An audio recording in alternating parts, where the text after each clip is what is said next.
Welcome to Seek Justice, a podcast that takes a deep dive into the nuances of criminal justice.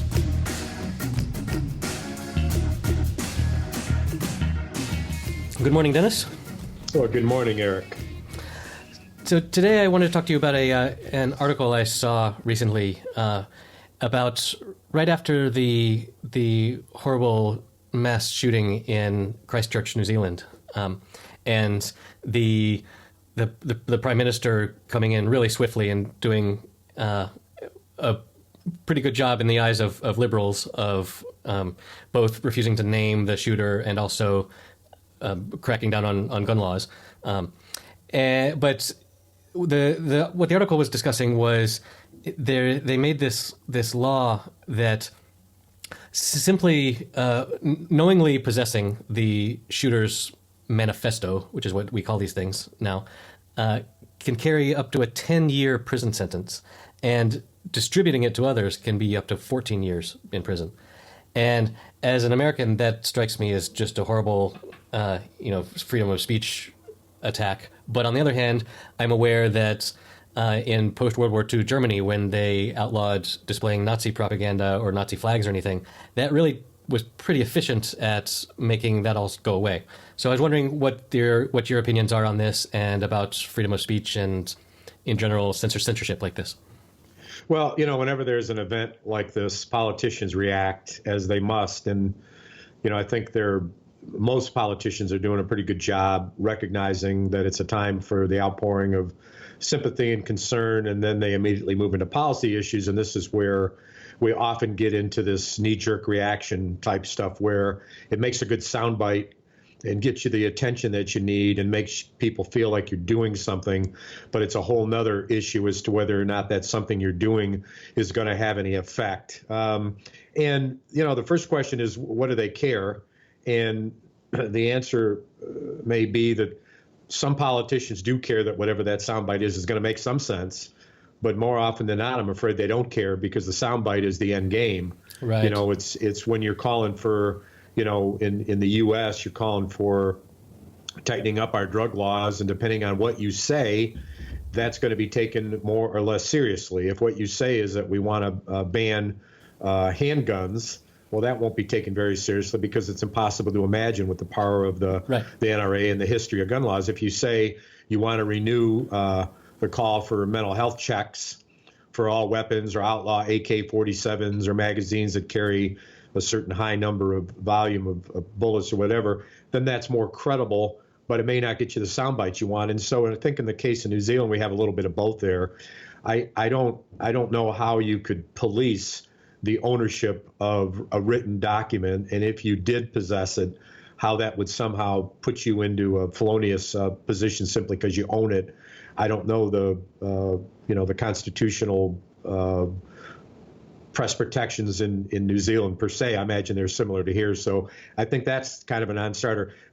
Distributing it, I think, could be grounds for conspiracy, depending on what is said. But it kind of all depends. It reminds me a little bit of the attempts to police pirating of movies and music and stuff, with Napster and whatnot, where it's so easy to make a copy of a digital file now it's just impossible to try and police. So again, I think it might be one of these cases of let's make a law that's really almost totally unenforceable just to make it look like we're doing something. Well, and what's always a little strange to me is that you don't have to do one or the other. You can do both. I mean, the fact is that so many of these mass shootings are done by people who have recognizable mental health issues and have had activities or events that have happened in their life that would have perhaps given us, some insight into what the future could hold. But that type of response to get at the issues of, who's mentally ill, who's not mentally ill, and what is our responsibility to make sure that mental illness is known before they purchase weapons, or how do we investigate what's happening at grade school or high school levels with kids that are exhibiting antisocial behavior and or are basically talking, about these types of violent events. That's not very sexy. That's not very attractive. That's a longer term issue. And of course, politicians in the political cycle are driven, as we've discussed so much, Exactly. such a rapidity, such a quick revolution that they want quicker solutions that get them better press so that they can raise money. That's not simply the case. There's a lot of politicians, obviously, that are more statesmen who want to do something, and they can do the quick call to arms that would get the flash that they want, but at the same time, get in a little deeper, actually follow through to what the causes and effects are, and not do another study. We already know the studies have shown again and again. So, it's just kind of curious. It often seems to me to be the case that we've got a lot wrong with the justice system, and a lot of advocates and activists seem to be oftentimes much more concerned about making the press and getting the big meeting with the press there than they are digging into the weeds and doing the hard work of actually attacking some of the issues that are at the base cause of why we have such rampant crime and why we have such rampant violence. Mm-hmm. And it's an odd situation. We've got to do both, but there's not a lot of evidence that there's a lot of groups that are interested in hunkering down and really getting in and doing the work. I mean, the ACLU they're organized and they raise their dollars, and they're organized around both campaigns to increase public awareness about issues, but also boots on the ground in the legal arena, doing stuff, fighting stuff, filing briefs, et cetera. They're very operational. And I think a lot of other places, could learn from that. One of the issues that we've attacked as best we can over the years is the growing and epidemic proportions of racial disparity in the system, mm-hmm. which is another issue that we know a lot about, and we kind of know what causes it. We know what to do about it. But when we create opportunities for folks to fight it, we don't get a lot of action. Well, can you explain to me what causes it? Well, I'm sure there's a million different little. Well, that's variables. Actually the point. Is there is a million different things. I mean, we've talked about the fact that the justice system is not really a system. Mm-hmm. It's a bunch of small components of a larger system that are each independent of each other but interrelate. So you have a policing system and a court system and a pretrial detention system in the jails and a sentencing system, and then a post-release jail system, probation system, prison system, and a parole system. Those are all systems characterized by having rules, regulations, guidelines, and somebody's in charge. But overarching over all of that, nobody's really in charge. And unless one subsystem butts up against another, they really don't work with each other all that closely. So what we know about disparity in the justice system, and this is work done by the Sentencing Project out of Washington, D.C., Mark Maurer, one of the preeminent scholars on this issue, has written a lot of books and articles about reducing racial disparity. We developed, under the auspices of the Sentencing Project, a booklet on how to reduce racial disparities. And first we created a way to measure racial disparity using something called the Racial Disparity Index, where we looked at the numbers and percentages of people of all races and ethnicities that could be caught up in the system, looked at their relative strength of numbers in the population compared to the strength of the numbers in the system, and came up with a disparity index. Right. It's off by this much, it's off by that much. And what we found, and I won't say it was surprising, but it was kind of unpredicted, is that we see racial disparity at every part of the justice system. And in the locations where we looked, we didn't see one part any more responsible than another part. In fact, they were all somewhat equally and smallly or shortly responsible. But when you added it all up, and every step of the system is more racially disparate, by the time you get to the end game, which is state imprisonment, you end up with disparity that's way, way out of whack. And it isn't the police that do more or the courts that do more. They each do some. Right, and that makes it so much harder to motivate. Like if everyone is a little bit guilty, then everyone sort of has an excuse of look over there, they're doing it badly too. Like all the senators stabbing Julius Caesar, they're all equally to blame. None of them is really going to get in trouble because it's hard to point the blame. Well, yes, I think you're right. There's not a intrinsically higher motivation on any one part of the system to change because they're more responsible, but nor is there a clamor from other parts of the system for one system to change. And instead it's like, oh, well, we're all doing it. None of us are doing it all that poorly. But on the other hand, none of us are more responsible. Therefore, there's not going to be a clamor for those that are more on the positive side. And yet, they can kind of join forces and say, look, we're all equally responsible. But that I'm not sure which is the bigger challenge. I think the biggest challenge is, regardless of what their motivation is, to get them interested. You know, when we did a study also at the Sentencing Project of 5 states that reduced their prison populations by double digits, and those changes have been maintained under the paper 5 states that decarcerated their population, and discovered that not a one of the 5 actually went after the issue of racial disparity in a specific way when they were attacking these reforms, which were done in a very public, systematic way with governors and formal MOUs and all sorts of deliberate town hall meetings and press releases and reports. Nobody in there did they say at the beginning of it, we want to attack racial disparity, this is what we're going to do about it. Now, the fact is that each of them did have an impact on reducing racial disparity, but only because racial disparity was in such evidence that if you're going to reduce the prison population, then you're going to undo some of that naturally. Right. And because it's so out of whack, because you're helping to reduce the number of people in prison or the length of stay or the number of people that get released, you will have an inordinate impact on persons of color because they're in the system more frequently. But it was just a matter of math. It wasn't a matter of going after it. And it's kind of odd that with all the press and all the books and all the stuff that's been written and, Michelle Alexander and the New Jim Crow and all these great books and attention on the matter, et cetera, and with Black Lives Matter, that you'd have at least a couple of jurisdictions that would say, hey, we want to do something about it. And thanks for developing this little manuscript that's guidelines on how to reverse in each stage of the system that level of disparity that exists in that part of the system so that the end game of the overrepresentation in the prison system changes. There's not been a call for that, and maybe we could do more to put those opportunities out there and maybe more of a formal call. All right. So, what are some examples of things that can be done that have borne fruit in the past? So, in each agency in the system, they have policies, procedures, and they also have funding plans or resource allocation plans. And one of the things that you've got to do if you want to reduce racial disparities, number one, at each point of the system, understand what degree of disparity you have, and then brainstorm as to what is driving that disparity. So looking at police, which happens first, it very likely is going to be with the allocation of resources in African-American neighborhoods. Yeah. Well, the questions are, well, what causes that? Well, the facts are that one of the reasons that we have a lot of police presence in African-American neighborhoods is because the African-Americans who live there want a police presence. Yeah, you mentioned that last time, yeah. Just like all of us, if there's stuff going on that we're unclear about happening out in the streets, we want more police there. We want to feel safer.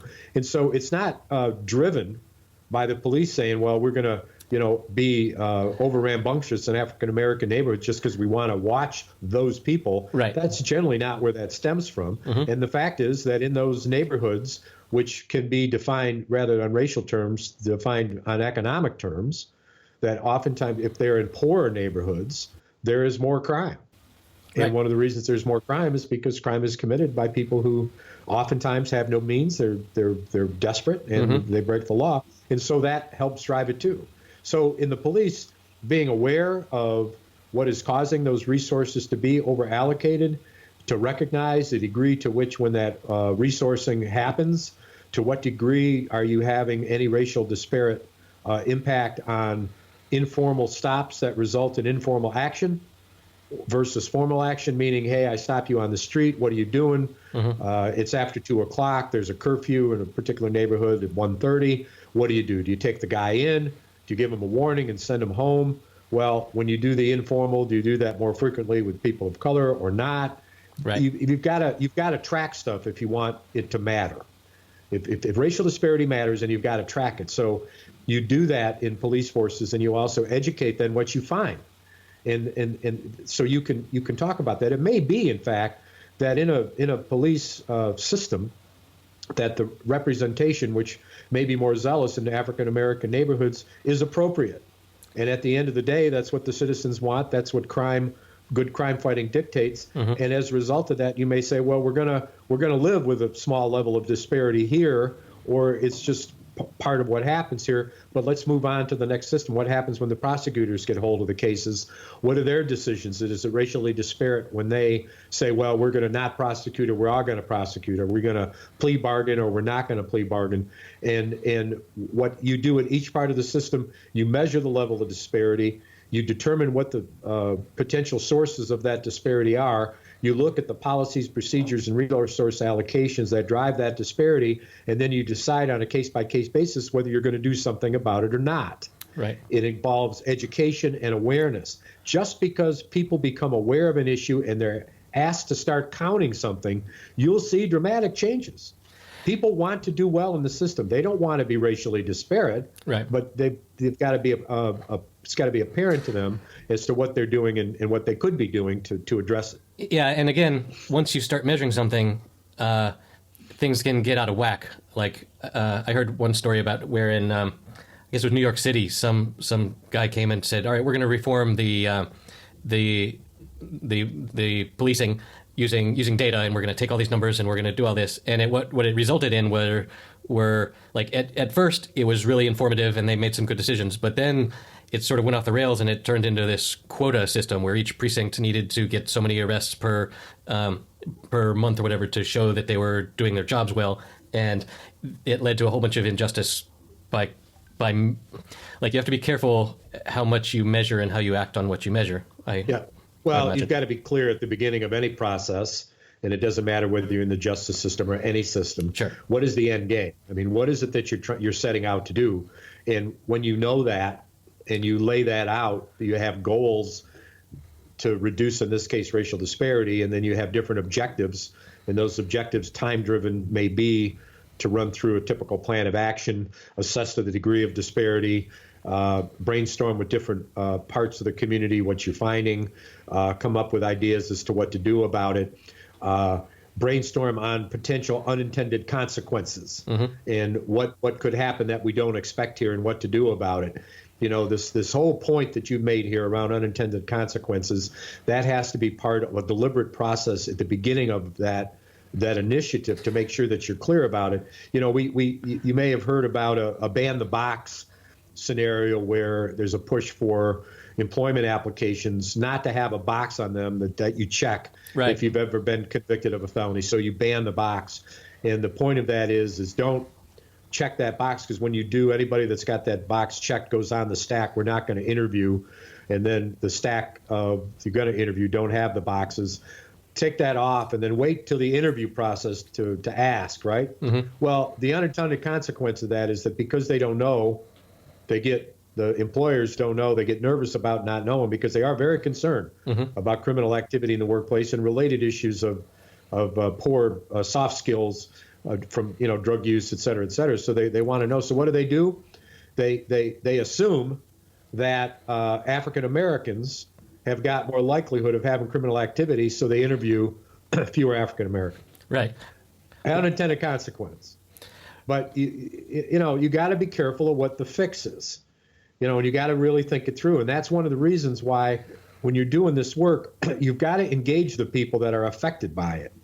If it's like in a bureaucracy of your Department of Corrections, and you've got a bunch of people who work in central office, and they're going to brainstorm about what to do about a particular issue that's some difficulty on the streets that affects parole caseloads. Well, they better have a parole officers on their team of people that are looking at it, and they ought at some point take what they're going to do with that issue and put it in front of their key stakeholders, including groups that are concerned about crime, Neighborhood Watch, public defenders' offices, prosecutors, victims of crime, and former prisoners.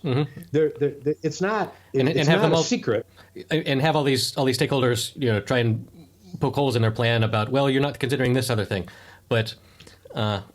Because the whole point of unintended consequences is a lot of them are things you didn't know you needed to worry about, which is, And it doesn't have to take up a lot of time. And people will say, well, it's quicker to do it this way. Well, let me tell you, if a Department of Corrections does, and this is an example, you're going to create a experimental research design approach to measuring whether a particular criminal justice initiative works or not, meaning you're going to use human subjects and you're going to look at a population of prisoners that may have a moderate to high risk of failing upon release, and you're going to put together a reentry program for them, but you're going to say every other one of you isn't eligible because we're doing a research project.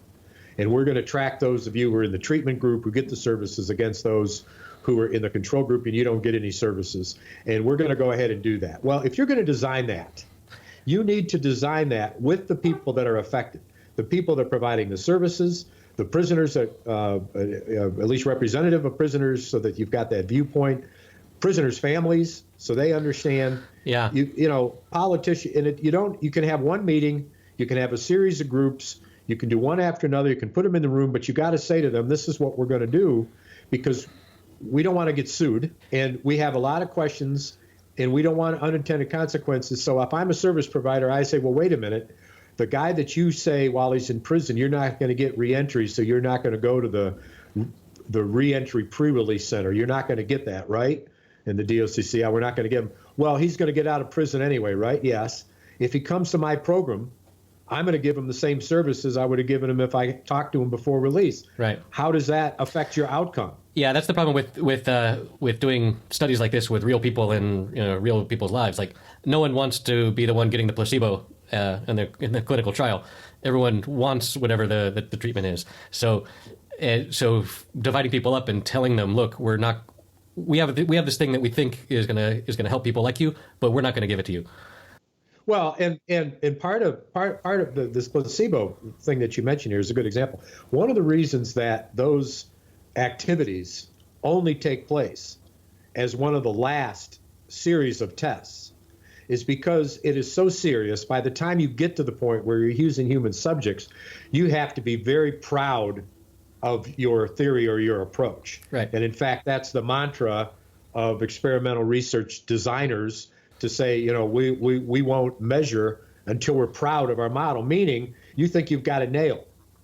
So in the case of prisoner reentry, and in the state, I'm working now, I'm in Louisiana as we speak, they did design at the state level this experimental research design, but they didn't so far run it past their stakeholder groups, which is legitimate protocol 101 right. for the design of these human experimental research design, because people will be denied services. Are we proud of the model? Well, no. It hasn't even been proven yet. There's been no proof of concept. But in an improved reentry system, as we've talked, it isn't just about improved policy and procedure and grabbing hold of the men and women prior to release and making certain that you know what services they need and do the proper matching prior to release. It's also obviously to make sure there's enough services to go around, because the flow of people getting out of prison is enormous. There's, in each parish where I'm in now in the southeast Louisiana, 3 of the major parishes here, they each get between 1,000 and 1,500 releases a year. Wow. So you're looking at 300 people a month in a region. You better be clear about what you're doing. And if you're going to do an experimental research design, how big is it? And what do you do with all those people that you're denying services to? But you got to make sure that it's designed well. And if it isn't with proper input, very well thought through, it'll fall flat on its face. The justice system is full of experiments that have gone awry, that worked well when they were small, but they didn't work well when they were driven bigger. Right. I can go on and on about the reasons for that, but it's all about this bottom line of being thoughtful and planful. Think about what you're doing. It's got to be written down. It's got to be designed. It's got to be vetted. Right. And with the stakeholders who are most affected by it. If you don't do that, you will be sued. You will fail. And then if you fail, people will say, well, we tried that experiment. It didn't work. They don't care that the research design was flawed. Even the worst research studies around get a lot of press. The press doesn't read the opening that says we didn't find any statistically relevant because our sample was too small. They're going to read the next paragraph that says, but that doesn't stop me from drawing conclusions because I do, after all, want to publish this freaking paper. Right. And even though it's statistically insignificant with poor methodology, it gets as much press as those do that don't. Yeah. Going back to racial disparity, I was reading the other day, there's a group at Wake Forest University in North Carolina called the Jury Sunshine Project. And they've been doing some research into how selecting jurors can be defined, because you're not allowed to strike a juror by race. But on the other hand, they're standing in front of you and you have that data point you can see. Anyway, they did this pretty impressive research, and they came up with 9 different findings that I wanted to share with you a little bit. First of all, they found that women and men serve on felony trial juries at about the same rate. So that's pretty, it aligns with the population. The next one is prosecutors remove twice as many potential black jurors at trial as white jurors. 20% of available black jurors compared with 10% of available white jurors. The prosecutors know that white jurors are more likely to find someone guilty than black jurors, and part of that is, I think, because of I don't know, just how the system treats both of those races, and if the system treats you poorly, then you're going to be sort of wary of the system and maybe not follow along with the guilty verdict. Juries with more black males tend to acquit the defendant more often, all other things being equal, and juries with white males tend to convict more than. Well, and to your point, your first point is really, I would say that it's a matter of trust. You either right. If you trust the system. Yeah, the more you trust the system, the more likely you are to trust the arrest was sound, the conviction was sound, the history of the offender's history, the purported offender's history is sound, et cetera. And the more likely you're to trust the judgment that is used, because the justice system is driven by discretion. Right. Discretion. So many decisions are made along the path that if you trust that the people who are making them are competent, then you're more likely to say, all right, well, I'll vote to convict this guy because I'm sure the system will give him a fair sentence or whatever. Yeah. Whereas if you're not, if you're more wary of the system, then you're more likely to say, well, the system's not going to help this anyway. So anyway, I found that interesting. And people trust systems where the people running their systems look more like them. Of course. So if you're a white male working in, if you're a juror, you're looking around and you're seeing that, this is a system driven by white men. So right. They like me. They're like me. All the lawyers are white and the judges are white. Yeah. Yeah. And that's not the case to a large degree with African Americans or other people of color, Hispanics especially. So, that's all part of it. The part of the point of the process then of the reform process, be it reforms on improving racial disparity, improving the application of better services along the way, maybe even, bail reform, jury selection reform, et cetera, is to start with the analysis and then the education and put people in the same room together that have got some power and authority to change it. You've got to have high-level support. That's why we love to see governors step out on justice reform. Justice reform is generally driven at the state level. We love to see governors drive it, but at the same time, if governors are only driving it and the communities aren't engaged, it'll be lopsided and it won't be sustainable. Right. So there's a lot of elements that go into developing an initiative that you have a group of people has an outcome they want in mind. Why are we joining together? What are we infuriated about? What is it that we want to see operationally, concretely? And with that in mind, how do we build backwards to be able to get there? All along the way, understanding that what we want to build, if we want it to be successful, it has to be built by the people that are affected by it.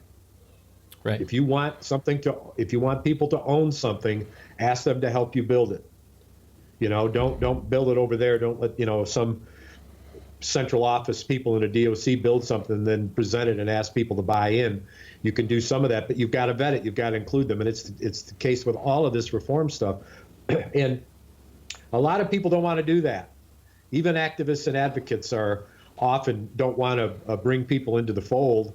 It is often the case, it seems to me, that they would rather complain loudly again and again and again about it. And then when it comes time to sit behind closed doors and roll your sleeves up and start to attack the issue in a disciplined way, people want to continue to tell their stories and they want to continue to complain about the system. And that's what they do mostly, and that's what they do well, and they default to it. And it's very hard to work your way out of this stuff. And it's also hard to get them to want the people that they feel are responsible for making the mistakes in the room with them.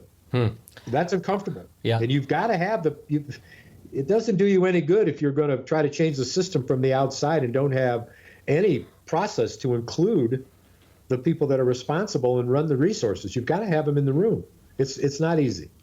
Yeah, and especially with like a lot of this is self-reinforcing. Like, for example, if the prosecutors know that white males are more likely to convict, well, I mean, it just makes strategy sense to try and get more white males in the jury. And same as with your ban the box thing, where if you take away the box and then people assume that African Americans are more likely to have a felony in their past, well, that's, given the data, that's a reasonable assumption because they're more it's They're overrepresented. They're overrepresented. So trying to break that cycle of it seems very difficult. I don't. Well, and in fact, jury selection would be one of the toughest ones to try to figure out because the facts are the facts, and the discretion that they have is well documented. Right. In terms of what they can do and what they can't do, and both defense attorneys and prosecutors are driven by the same set of circumstances. I mean, just as you're describing what prosecutors want, well, defense attorneys want the same thing. Right. The opposite. And so they're direction. looking for overrepresentation by African American men. So one side is pushing one way, one side is pushing the other way, and as long as they're both pushing with equal footing, then one might say, well, it cancels out. They both have the same advantages and the same disadvantages. It's like I was having a beer the other day, and these two guys were arguing who were shooting pool, and the one guy was saying how it wasn't fair because the light was out and it was too dark for him to be able to see, and the other guy said, it isn't any different for me. Right. So that's not an unfair disadvantage. That's a disadvantage we both share. Right. And they actually couldn't agree on it, which was odd to me. But it's the same kind of thing that we see here. And so, the other thing is that is a remarkable part of this that I've discovered that I still scratch my head about is that the people that are most affected by racial disparity as well, if they're in positions of power, they may be reluctant to take this issue on. I remember working in the Jennifer Granholm administration in Michigan, governor, and her top criminal justice policy advisor for the state was an African-American woman. And I took this issue of racial disparity to her and said, why don't we promote this and work with criminal justice systems at the county level who might be interested in this. We can get some technical assistance from a national group, the Sentencing Project, get some funding, and we can actually support the rolling back of some of these racial disparate policies and resource allocations. She didn't want to touch it. She didn't want to touch it. She said, I don't want to put attention on issues of race here and make it, it seemed to me, she was saying, make the point that African Americans are overrepresented in the system because that looks bad for us. And I said, well, wait a minute. You are overrepresented in the system, and if you won't do anything about it, and somewhere in that same time frame, I went to an African American county commissioner in Detroit, Wayne County, and brought it to his attention, and he was very vocal and served as a leader in the Black Caucus there as well. He didn't want to touch it either. Wow. He didn't want to draw attention to it. And I mean, what am I going to do as a white male trying to promote these issues to high-ranking African Americans who don't want to take it on because of the political optics of the reality of African Americans running with an electorate that is predominantly white, and what the white electorate feels about these issues? It's like, oh my God, man. So where and when can we attack then? Right, exactly. If I can't do it with y'all, what, and I don't want to say that those two examples represent the common view. They're just two examples I have in my experience. Yeah. If you're too scared to highlight a problem when in your own community, and you want to wait for someone from outside to highlight the problem, because that looks even worse. I don't know. Well, or if you are concerned about the optics of it, then let's go behind the scenes. And it's, what government does, of course, is transparent, but you don't have to. Right. There's very transparent, and there's right. Yeah, it doesn't have to be. Yeah, I mean, you can post a meeting and not have a press release about it. Right. You can post a meeting and you can be more or less quiet about it. And, and then, public's always invited to this open meetings, Sunshine Acts and all that. But you don't necessarily have to plan for public input until you've got some ideas of what you're going to do about it. The fact is that reducing racial disparity at every point in the system is some pretty boring stuff. It's, it's policy and procedure, it's resource allocation, it's internal education, it's external education, it's a lot of analysis, it's a lot of tracking of information over time. It's not headline grabbing stuff. And if you start to reduce the disparity, given that each part of the system is only responsible for a small part, but a definable part of that disparity, that means your gains are going to be small over time. And in order to have the impact you want, you have to have gains in each part of the system over time. Well, name me a couple politicians that want to join in a 4 or 5 year plan when they've got in that time period 2 different sets of elections because they're House members and they're being elected every 2 years. Well, you got to get people who are running to make commitments to dig into the deeper issues while they're running, because after they've won, they're not going to make those commitments. Yeah. That's been a theme. The promises that folks make while they're running are often run deeper, right? Right. And they're not, when they're made, the promises are made, they're not particularly consequential. Right. Because, they're still running. But when you start to see the races tightening and you get down to a couple of different choices for governor and, it's down to 5 points and 3 points, the governor's going to be one of 2 people or one of 3 people. That's a time to dig in deeper during the debates. Right. When you want to get these issues out there and you want to promote written documentation of people's responses, you have to ask questions that are thoughtful and expect answers, and then you publish those answers. So criminal justice reform has got to start way, way, way ahead of the game, particularly at the state level with governors. Well, and fixing racial disparity, how would you define the end goal of that? Because I don't think necessarily you're ever going to achieve having the same demographics in prison that you have out of prison. Because of so many other things about society, because people of different races have historically been more or less wealthy. It's got to be really difficult to, what you want. I guess what you want is to make the system more fair and treat the races the same throughout the process.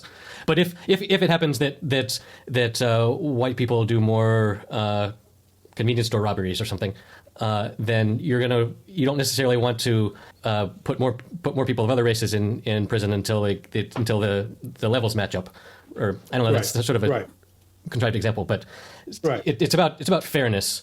But yeah, so you want to create goals and objectives that are realistic. They have to be specific, measurable, achievable, etc.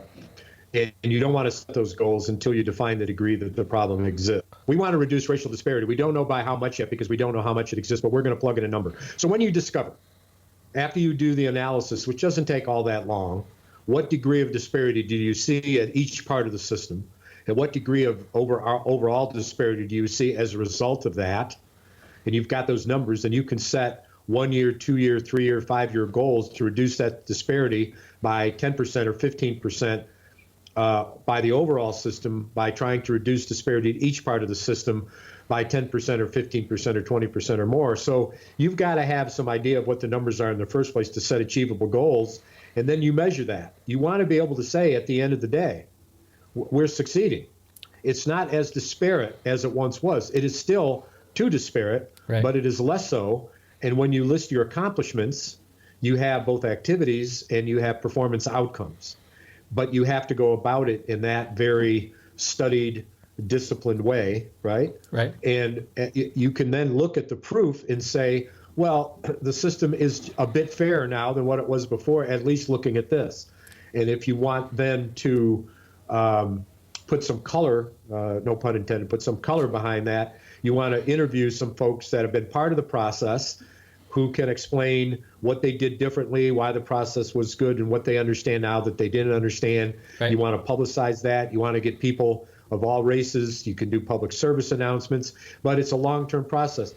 And so you create a racial inequality, disparate initiative project that is expected to go on for a long time. And that's the way you do that. And you can be very specific. It's not hard. It's only hard in the general sense when you're using difficult to define terms like fairness. Right. Well, how do we know there is less unfairness? Well, we see that the racial disparity that exists at every point in the system is a little better. Right. So you've got to have an interaction between your activism, a recognition of a definition of the problem, so that you can define, specific, measurable, achievable objectives against those real numbers. Do you find, as my assumption, without looking into it, is that the Democratic Party is more concerned about racial disparity than the Republican Party, for example? Do you find that you can draw correlations between what party a politician is a member of? No, not very specifically. In my career, I've worked for both Republican and Democrat governors, different administrations, and I got more accomplished, or just as much accomplished, with the Republicans as I did the Democrats. The Democrats, on the one hand, certainly have more liberal leanings and are probably more concerned, generally speaking, about social inequities and racial inequities in the justice system. They're more vocal about it, so you could measure that, right, and see that, if you did a review of, announcements and, different events to focus on an issue, the Democrats would be more likely, blah, blah, blah. But on the other hand, you could look at, so who's doing anything about it? Right. And then I don't think you're going to see a whole lot of difference. I've had some remarkable collaborations with Republicans. The Republican governor we had here for many years, John Engler, he did more to advance criminal justice reform than the Democratic governor before him, Jim Blanchard, partly because the Democrats were afraid of the issue. They're afraid they're going to be called soft on crime. Right. Where the Republicans, they don't have to worry about that. Nobody's going to be foolish enough to call John Engler soft on crime, not with his tough record. So he's willing to do it and attack the issue of too many people in prison, mass incarceration, from a fiscal perspective. Exactly. He didn't want to spend the money. Right. And so while the Democrats could say that, they're going to be accused of being hug-a-thugs and soft on criminals, where the Republicans would scoff at that. And so it's not as clear-cut as it otherwise would be. The fact is, if it's going to be successful, it's got to be bipartisan. Right. And in order for it to be bipartisan, an initiative, if it's well thought out, is going to show what the pluses and minuses are for each party, or for that matter, for each stakeholder. Right. And you can sell it to the Republicans as reducing spending, and you can sell it to the Democrats as reducing racial disparity, and you can do both. You can kill both of those birds with the same stone. Well, and in fact, use the same language throughout, which one of the things that the Democrats have to learn is they have to learn how to lead. Yeah. And if you want to lead on an issue like this, you don't lead on this issue by saying, I feel terrible about, what happens to the children of unwed mothers. Right. And how they're disparately represented in the justice system. You may feel that way, and if you're talking to a group of social workers, go ahead. Right. But if you're going to lead with this issue, you got to talk about fiscal responsibility and efficiency. We're wasting taxpayers' money. I'm sick and tired of people being treated in the criminal justice system in ways which are ineffective, and I'm sick and tired of being charged for it. We've got to be smarter on this. So we're going to go at this issue. We're going to attack these issues at the policy level. We're going to do stuff that's more efficient, that saves us money. And by the way, as we do that, we're going to end up helping people too. Right. So you got to figure out how to lead. And the left and right, for the most part, far left and far right viewpoints don't win elections. Centrists win elections. Well, you've got to be in the center. You've got to bring the center in. And to do that, you've got to have a centrist message. But when you have a centrist message, the tentacles of that centrist message is very likely to have right-wing and left-wing approaches at the end of those tentacles. Mm-hmm. You've got to be able to talk about that stuff in a way that finally the conservative hears, oh, well, that would be why I would like this. That's a good point. Mm-hmm. And the same thing with the liberal. But you've got to attack it from a centrist position. And, the issue of racial disparity is one that's there, too. We should be fighting this because it's costing us so much damn money. Right. It doesn't have to be about fairness. It can be about money. It can be about all these things. Right, yeah. And you just decide, when you have talking points, what do you lead with? Right. Well, you don't lead with the thing that's far right or far left. You lead with the things that's more in the center. Do we want fewer victims? Who in the room doesn't want fewer victims? Raise your hand. Who in the room would rather have people get out of prison without a plan, Right. as opposed to a plan? Raise your hand. Yeah. And if you want fewer victims, if you want people with plans, you're in favor of improved prisoner reentry. Now let me give you the details. Yeah. Also, raise your hand if you want to pay more taxes. Yeah. So Raise your hand if you're okay with wasting taxpayer money. right. And that's how you bring people into the fold. You've got to bring them in, if you can grab them in the first minute or two, then they'll give you another minute or two. And if you grab them a little deeper, then they'll give you another minute or two. But that's how you get people involved. You don't get people involved by saying, hey, I want to involve you in a 5-year effort to reduce racial disparity, one piece of the system at a time, and it's going to be really analytical and kind of boring. Are you interested? Exactly. No, I'll pass. Right. How about being fed up with this stuff and wanting to do something to create a more efficient justice system that's more cost effective, and at the same time being able to reduce the inequities and disparities in the system.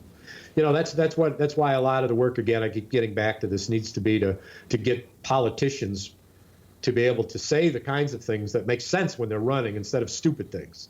Right. It's like back to your initial opening here today with the New Zealand. What is the first thing that comes out of a politician's mouth? Well, I'm going to make it against the law for you to even own this manifesto. Right. Big applause and whatnot. And it's like, well, that's great. You made the soundbite. Well, how are you going to do that? Right. Exactly. How are you going to do that? I mean, if you wanted to announce part A, I'm going to do this, and then part B is that, I'm gathering up all the research we know. We already have it on our website. We want you to weigh in on these 5 recommendations of what we can do to reduce this occurrence in the future, including mandatory mental health checks for people that have got any history of mental illness before they purchase a gun of any kind, et cetera. Move toward action. You can do the soundbitey, kind of sexy thing, but have something behind it.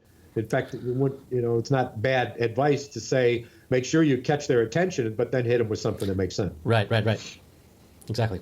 Yeah, because if you start off with some of the deeper policy stuff, again, like the point you just made, that stuff's boring. You got to start in with the sharp attack of. Well, and frankly, a lot of the operational issues involved in improving the justice system are very boring. Right. They're very much in the weeds. The Congress, passed the First Step Act after many years of debate and it being stopped in its tracks by the Senate for many years. And they got it together. Jared Kushner from the Trump administration, whose father was imprisoned for financial misdealings in New York City by prosecutor Chris Christie, by the way, which explains why when Trump actually won, that Jared Kushner made sure that Chris Christie's transition team was disbanded. Right. No love lost between those two families. But to his credit, Kushner did help, get this push, and his daddy did some time in prison. But it's some mild improvements, but we'll take them. But there's a lot of stuff that's in the weeds. Yeah. And one of the things that they called for, which we've touched on in previous podcasts, is risk need assessment and the application of actuarial risk and need assessment technology to determine the degree of risk that a person poses post-release in the case of reentry, and their so-called criminogenic needs, meaning to what degree do they engage in criminal thinking, antisocial behavior, et cetera, so that you know who you're dealing with prior to release, and then you try to match them. Well, you really get in the weeds when you start digging into this stuff, and the Congress is having some hearings about it.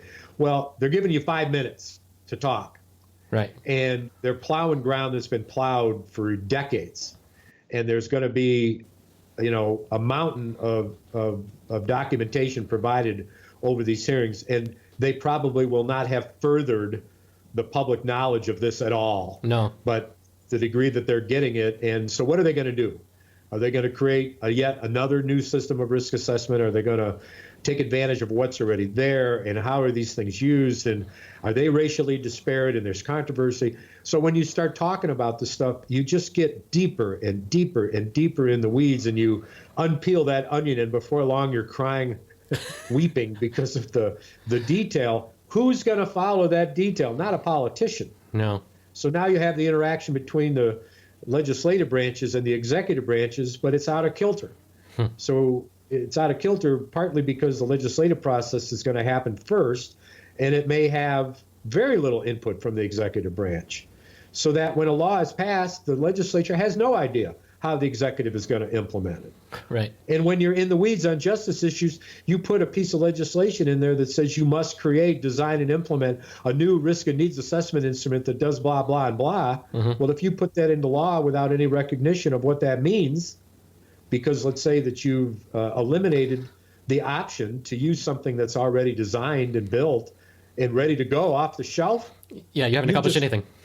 You've cost years and years of design time and very likely millions of dollars where you might be able to buy one of these instruments off the shelf. And there's many that exist that are perfectly good. North Point's Compass, the Ohio Risk Assessment System, the ORAS, there's many, the LSIR, the Level of Service Inventory. These things are out there. They're ready to go. You can adapt them for your population. But no, we want to build our own. Why? Because we're different than everybody else. We in fill in the blanks. We in Louisiana, Montana, you name it. Right. We're different. We're different. Right. Yeah, you're different except that you're the same as everybody else when it comes to thinking you're different and wanting to be different. And you're the same because you too are going to spend years and you're going to end up with an approach here that isn't any better than anybody else's. And you've lost 3 or 4 years and $1 million, and here you are. Yep. Here you are where you might have been 4 years ago had you taken another approach. Right. So all of this stuff, it's complicated, it's complicated.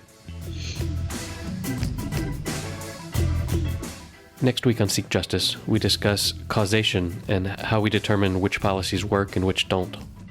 It's difficult to show cause and effect when the causes of what might be happening are multifaceted. Thank you for listening. If you like what you've just heard, you can support us by telling a friend or sharing us on social media. All of our episodes can be found on our website, seekjustice.fm. If you'd like to get in touch with us, we can be reached at seekjusticefm@gmail.com or via our Twitter account @seekjusticefm. See you next week.